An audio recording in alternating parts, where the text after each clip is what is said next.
Hi ஹாய்ஸ் good morning. நம்ம class போகிறதால நேரமாக எழுந்திரிச்சு எப்பயும் சாப்பாடு செஞ்சிடுவேன். இன்றைக்கி ரொம்ப தூங்கிட்டேன். அதனால் சிம்பிளாக சேமியா கிச்சடி செய்யலாம், வாங்க பார்க்கலாம்.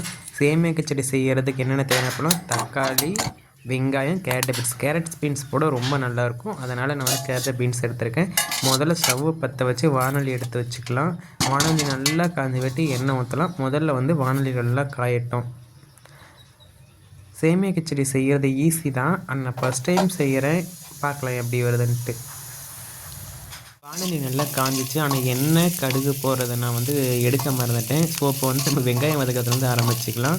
வானொலி நல்லா காஞ்ச வெட்டி எண்ணெய் கொஞ்சம் கடுகு போட்டு, இதில் வந்து கடுகு போடுறதுல வந்து கடலைப்பருப்பு அதிகமாக போடுங்க. அப்போ தான் வந்து கடிச்சு சாப்பிடும்போது சூப்பராக இருக்கும். ஸோ கடலைப்பருப்பு போடுங்க.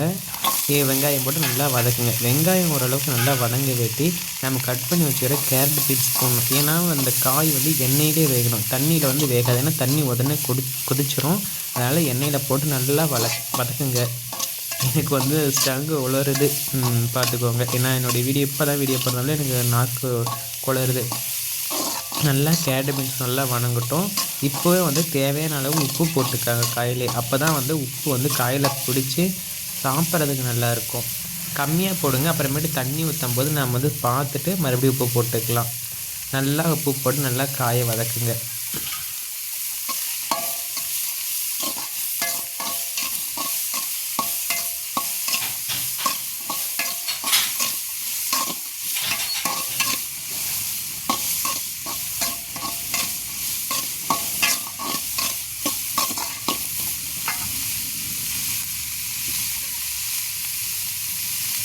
காய் வந்து ஓரளவுக்கு வதங்கிறதும் வெட்டி வச்ச ஒரே ஒரு தக்காளி மட்டும் போட்டுக்கோங்க.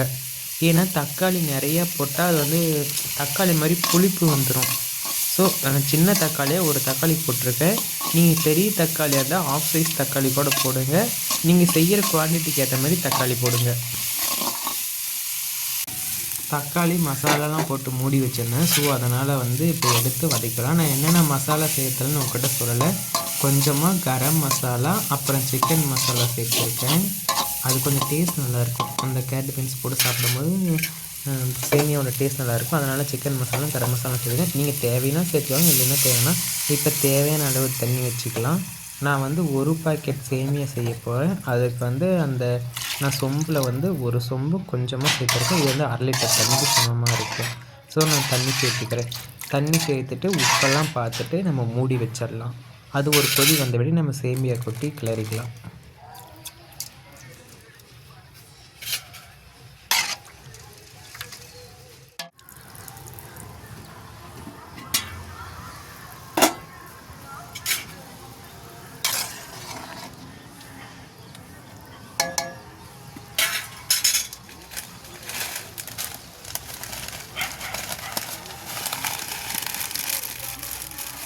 தண்ணி நல்லா கொதிச்சிருச்சு. ஸோ இப்போ நம்ம வந்து எடுத்து வச்சுருக்கிற சேமியாவை கொட்டிக்கலாம். சேமியாவை கொட்டி நல்லா கிளறிக்கலாம்.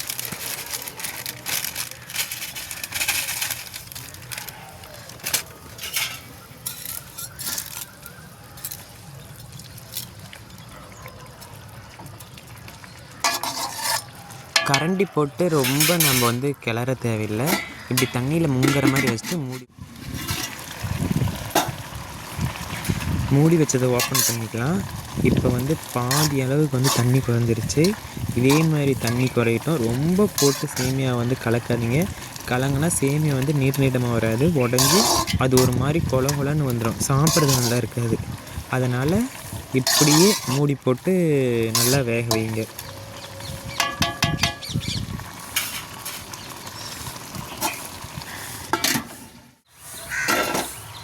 இப்போ வந்து தண்ணி நல்லாவே சுண்டிருச்சு. பட் இன்னும் கொஞ்சம் இருக்குது. நான் அவங்க சொன்ன மாதிரி 1/2 லிட்டர் தண்ணி தான் வச்சேன். பட் இருந்தாலும் தண்ணி கொஞ்சம் எக்ஸ்ட்ராவே இருக்குது. ஆனால் சேமியா வந்து சொதப்பல்ல முடிஞ்சிருச்சு. டேஸ்ட் நல்லா தான் இருக்குது, ஆனால் கொலன்னு இருக்குது. அது என்ன ரீசன் தெரியல. அவங்க சொன்ன மாதிரியே தான் நான் செஞ்சேன், அந்த பாக்கெட்டில் போட்ட மாதிரி. ஆனால் தண்ணி 1/2 லிட்டர் தான் வச்சேன். கொஞ்சம் சொதப்பல்ல முடிஞ்சிருச்சு. சேமியா கிச்சடி செஞ்சாச்சு, வாங்க சாப்பிட்லாம். சேமியா கிச்சடி என்னமோ நான் வந்து எல்லோரும் சொன்ன மாதிரி தான் செஞ்சேன். அவங்க சொன்ன மாதிரி 1/2 லிட்டர் தண்ணி தான் வச்சேன். இருந்தாலும் அது என்னமோ கொலன்னு போச்சு. இருந்தாலும் டேஸ்ட் நல்லா இருக்குது. அதையே சாப்பிட்றதுக்கும் லஞ்சுக்கும் எடுத்துக்கிட்டேன். தொட்டுக்கு வந்து உருளைக்கிழங்கு மசியல் வச்சுருக்கேன். வாங்க சாப்பிட்லாம்.